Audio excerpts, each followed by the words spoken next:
Hey, Be Joyful Church. I hope you're doing well. We are jumping right into 1 Peter chapter 3 now, and we're going to be in verses 1 through 7. And if you have a Bible with you or nearby, you might turn there. We're using the ESV. This is a really challenging passage, but maybe for reasons that we create for ourselves. I mean, Peter has always been a straightforward person. We've known this from the very beginning. He says what's on his mind. He goes right to the heart of it. He's done it in this book, and he's going to do it again here, and he's going to talk about the relationship between spouses.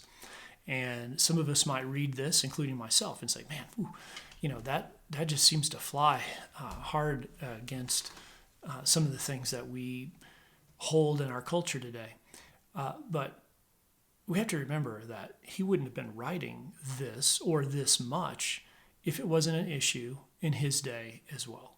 So let's not try to divorce ourselves from them and say, oh, those were, these first century people and they were just dominated in a backwoods sort of a way. This is not the case.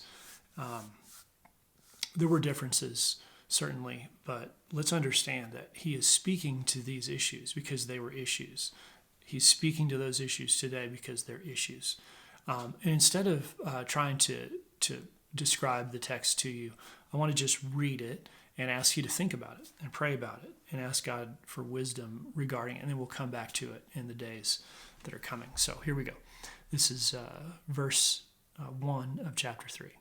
Likewise, wives, be subject to your own husbands, so that even if some do not obey the word, they may be won without a word by the conduct of their wives, when they see respectful and pure conduct.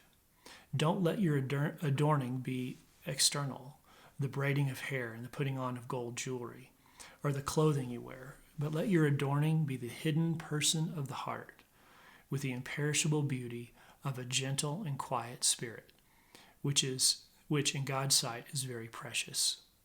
For this is how the holy women who hoped in God used to adorn themselves, by submitting to their own husbands, as Sarah obeyed Abraham, calling him Lord.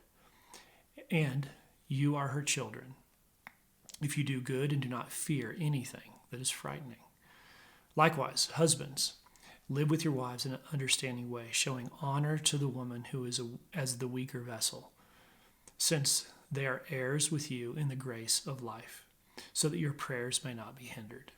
Wow, a lot of stuff here. Let's jump into it together. All right, see you next time.